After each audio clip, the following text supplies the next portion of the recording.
Welcome back to another technical video. Today we're going to be going through your question, answering it, and hopefully finding that solution for you.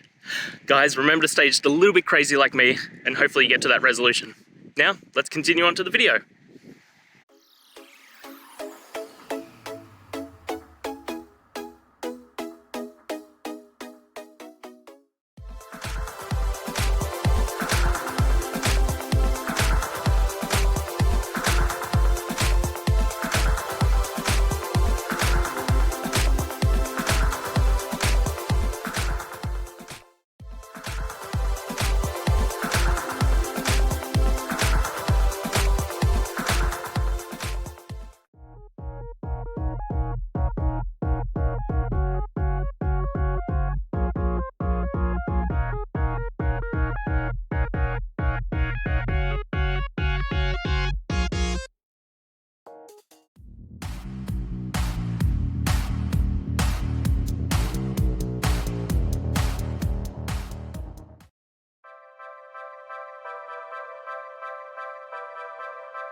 And that's it, guys. We've gone through, answered your question, and hopefully you found that solution you're looking for.